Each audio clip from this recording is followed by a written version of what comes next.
and welcome back to another episode of the Adventures in Advising podcast. Matt and Ryan here, and a different type of episode. No special guest today, Ryan. What? I think you're special, and I know people think of me as special sometimes too. So we're the special guests today. We're our own special guests. And on this episode, Ryan and I want to talk to you about a new online academic advising magazine that we have put together, and that is called Academic Advising Quarterly, which we feel offers a middle ground, something that's maybe more polished and curated than a blog, but more readable and timely than a scholarly journal, wouldn't you say? Well, not just accessible and timely, but like the vibe and the feel. Look, we've both been in academic advising for a long time, seen it done by lots of different people in lots of different settings, and there's so much room. But when it comes to reading about the work that we do, sometimes it starts to get a little stuffy and a little bit academic at times. And I certainly know that there's a need for that. Absolutely. But we are also interested in finding a way to connect people's stories and their ideas to the work that we do in ways that feel like advising. And a bit more what it's like to be in the room with advisors talking about that work.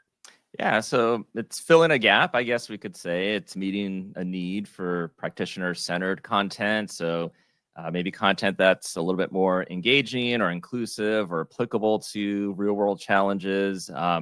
Maybe elevating voices in advising, people's higher ed stories, and maybe the wonderful and true innovations going across the advising landscape. Yeah, absolutely. And we started when we created the first issue and the sort of website that hosts it, thinking of the kinds of problem solving and connections that happen when you're in the room with advisors. And that's definitely a vibe that we want to establish with this too, that we're making sure that this lands. Oftentimes my head is in the cloud with ideas and concepts and theory and stuff, but we want to make sure that people really feel that there's a groundedness to the conversation that is comfortable and immediately recognizable. Yeah, I mean, you were mentioning that sometimes some of these things that we read might be a little bit dry or academic heavy, terminology heavy. So I kind of think of this as something that's meant to be a little bit more digestible with the content. Absolutely. I grew up reading Reader's Digest. I don't know who in my family or when we got this subscription. But, I could flip through it at any age and find something, find, jokes, find an interesting story, sometimes a photographic, essay, that's one of the things that is sometimes missing these days in these digital formats is the serendipity of turning a page and finding something you didn't know you were looking for. And while it's still a digital publication and on a web page, there still is that feel to it with the platform and the tool that we're using. And that's absolutely one of the experiences I hope for with our readers, is that they might see an article and be like, yeah, that's really great. That makes me think about something. And then they turn the page and they're like, I had never even known I was looking for that today. Yeah, and I think we can probably spotlight some of the first issue that came out. But I think before we get to that, maybe just kind of going over true origin style of how this really all came about, and actually from the podcast, really. So, have you ever met Ryan Brager? I think once in one of the social situations, or maybe a business meeting. I can't remember, but it definitely wasn't a formal introduction for sure. So he's from St. Michael's College, or currently at St. Michael's College. So I got a chance to interview him back on the podcast in 2023. So that was episode 84, titled Guiding Students and Yourself in Finding Meaning. And like towards the end of that interview when we're recording, I asked him about a publication that he did at his previous institution with some of his colleagues, and that was called Black and Blue. And it was like an online flip book magazine style for students that they created. And we didn't really have much time to really kind of chat and go in depth about it. but it was something that I was like, this seems very exciting. Maybe something to talk about more. So we actually had him back on in episode 95, titled Opening the Door to Publications. And like the title suggests, talk about the actual publication and specifically how Black and Blue started and why they created it, how it went, and all that good stuff. And it was just something where there was such an intrigue for it of like, is there anything out there for academic advising professionals? And so in transparency, we did submit a prospectus to an advising organization about maybe could this be developed into something. And let's just say that nothing came from that.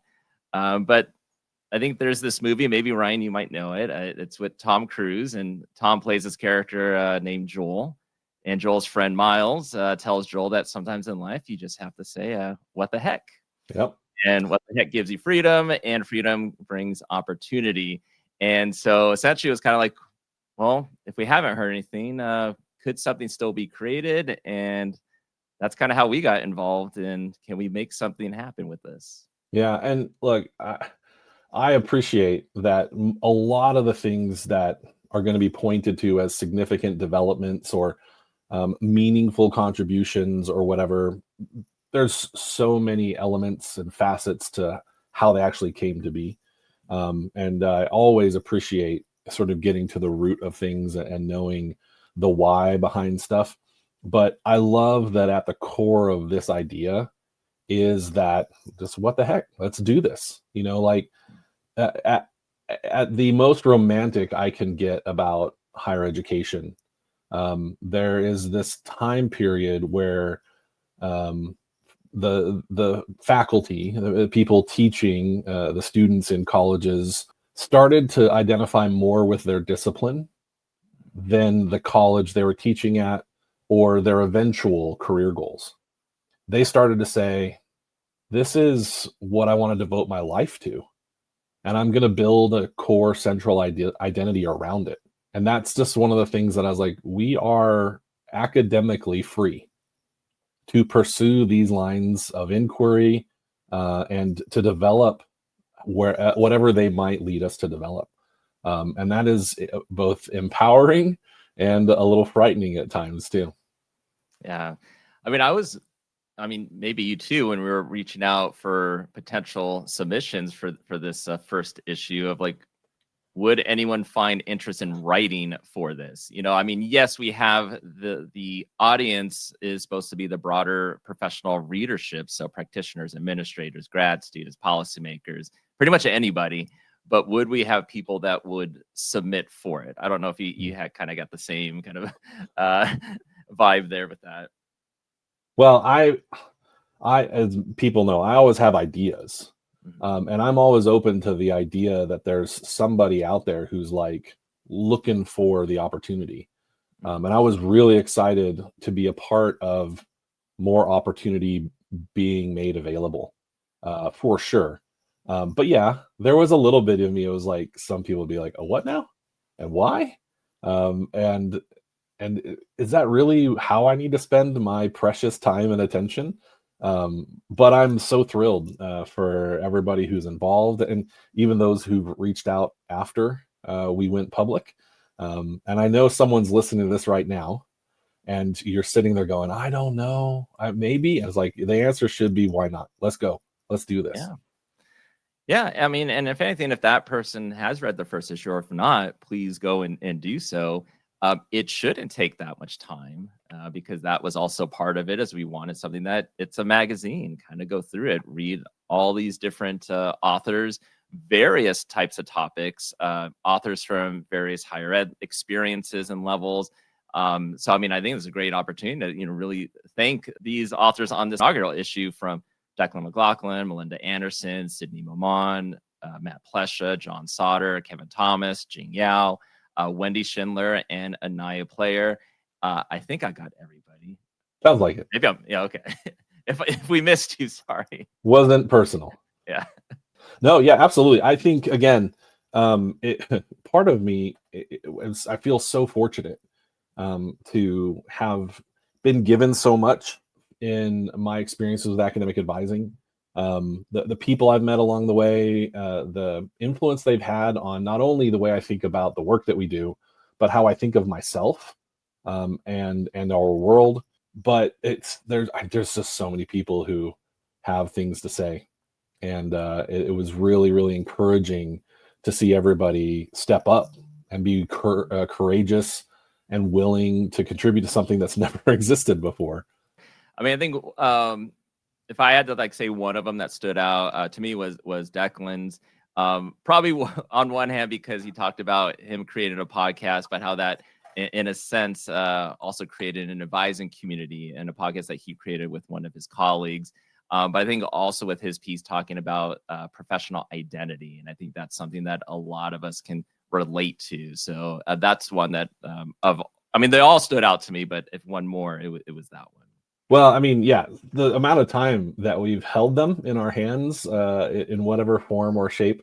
But I really appreciate Melinda and Sydney's perspective, sort of leading us off talking about leadership at a time when it's hard to really feel confident with where our feet are.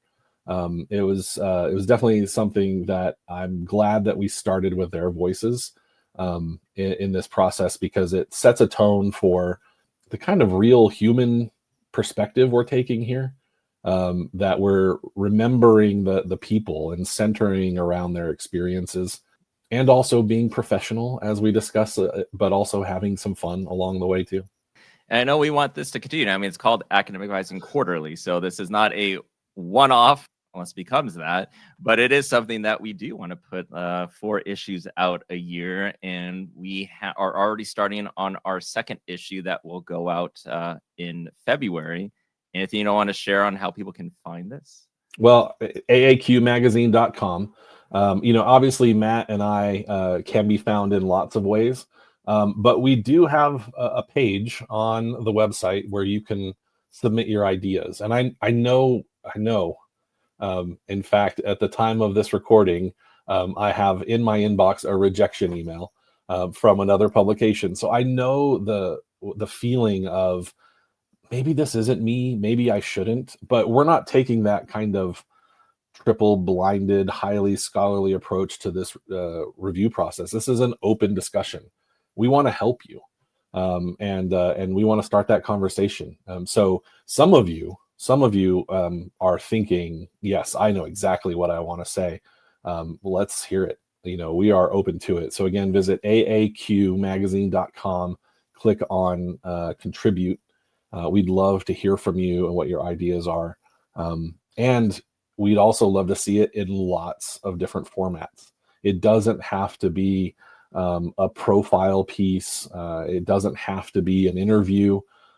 It could be prose. It could be so many things. John Sauter's art piece from the Pittsburgh Annual Conference art exhibition was intentionally included in our inaugural edition to say we're open to lots of formats. Photo essays, as I mentioned, so many ways that you can tell your story and have your voice be heard.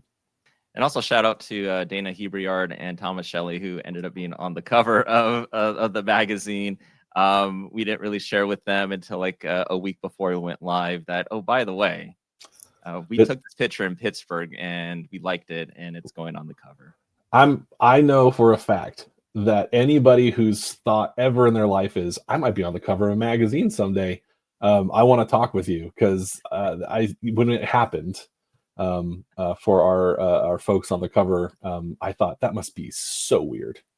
But we are here to build community, and I think hopefully this magazine does do that. I mean, the readership's for everybody. The authorship, in a sense, of these submissions can be from anybody. I mean, we want to feature advisors, students, faculty, administrators on all sorts of different topics. And yeah, and I guess, what do you want to say to end this?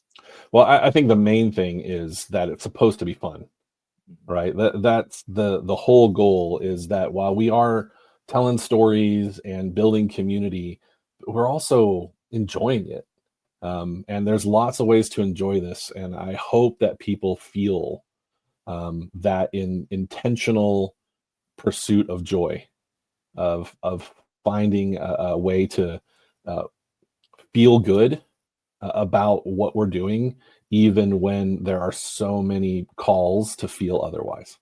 Yeah. I mean, I've had fun working on this with you. Hopefully you've had fun as well. Absolutely. We look forward to seeing submissions and getting the February issue and many more out in the future. Thanks, Matt.